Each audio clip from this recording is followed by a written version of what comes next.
আসসালামু আলাইকুম everyone, back to my channel Bangladeshi blogger Laiju. আমি লাইজু বলছি নারায়ণগঞ্জ থেকে।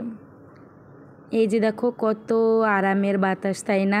সুন্দর বলতে হয়, সুন্দর বললে হতো, তবে বাতাসকে না সুন্দর বলা যায় না, কারণ বাতাসের তো আমরা কোনো আকৃতি দেখতে পাই না, তাই না? তো আমি শুনেছি মানে মুরব্বীদের মুখে বাতাসকে সুন্দর বলতে নেই, তাহলে নাকি বাতাসের সাথে খারাপ জিন বা খারাপ জিনিস থাকে, সেগুলো মানে এসে আর কি ভর করে। তো যাই হোক, এটা কাকতালীয় হতে পারে। আর এই তো আমার বারান্দায়, ছোট্ট বারান্দায় আমি একটু একটু করে গাছ লাগিয়ে বারান্দাটাকে সাজানোর চেষ্টা করছি। এই তো এখানে পুঁই শাক গাছ লাগিয়েছি, দেখো পুঁই শাকগুলো কিন্তু অনেক সুন্দর হইতেছে, তাই না? তো যাই হোক, আমার অনেক ইচ্ছা আমি আমার বাগানে সবজি করব, তবে সবজি করতে পারবো না, কারণ সেই ভাগ্য আমার নেই, আমার হাতে হয় না। এটা আমার পুরনো যারা অডিয়েন্স তারা তো অবশ্যই জানো। আর এই তো নয়নতারা ফুল গাছ এনেছি, ফুল গাছগুলো তো ফুল হয়, তবে এখন নেই, তোমাদেরকে দেখাতে পারলাম না। ফুলের ভাগ্যটাও আমার একটু কমই মনে হয়।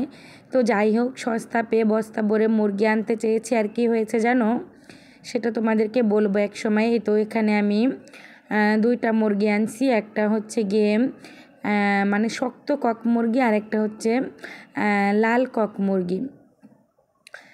লাল বলতে হচ্ছে ওটা সোনালি, আর একটা হচ্ছে সাদা কক যেটা, সেটা। এই সাদা কক মুরগিটা খেতে ভীষণ ভালো লাগে আমার কাছে, মাংসটা অনেক আঁশযুক্ত হয়, তবে সেদ্ধ হতে অনেক সময় লাগে।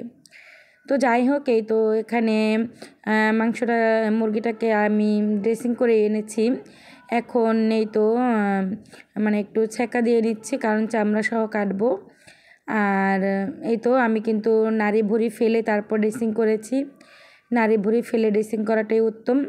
আরও যে দেখো কত বড় একটা পুঁটলি, ওখানেই কিন্তু আছে 1 পোয়ার বেশি। তো যাই হোক, এই তো 2টা মুরগি এনেছি আমি 1200 টাকা দিয়ে। আর এখন আমি মুরগি 2টা কেটে তারপরে একটা মানে দুটোই আর কি রেখে দেবো। তো কি রান্না করব সেটা তোমরা দেখতেই পাবে, তোমাদেরকে দেখাবো।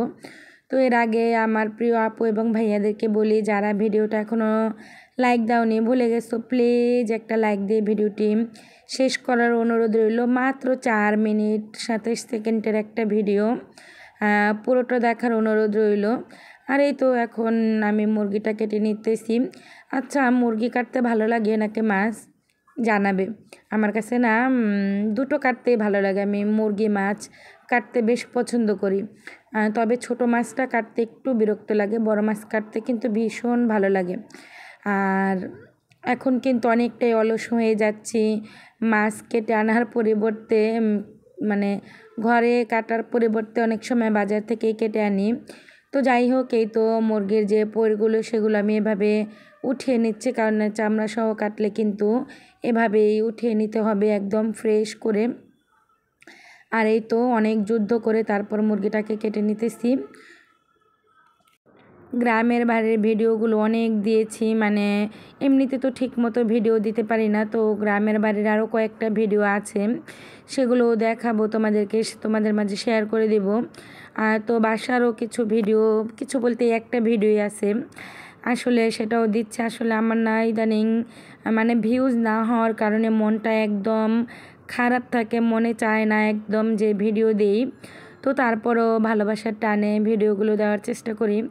আমাদের মধ্যে থেকে কিন্তু অনেক প্রিয় প্রিয় আপুরা হারিয়ে গেছে, একদম ভিডিও দিতেই আসে না, যেমন আয়েশা আপু, সেই কিন্তু ভিডিও দিতেছে না।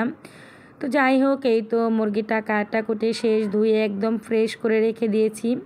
আর এই তো এখানে পা, তারপর পাখনা, তারপর হচ্ছে মুরগির ভেতরে যে ডিম ছিল সেগুলো দিয়ে একটু আলু দিয়ে ঝোল করে রান্না করে নিতেছি। তো সবাই ভালো এবং সুস্থ থাকবে। আজ এ পর্যন্তই, আল্লাহ হাফেজ, আসসালামু আলাইকুম।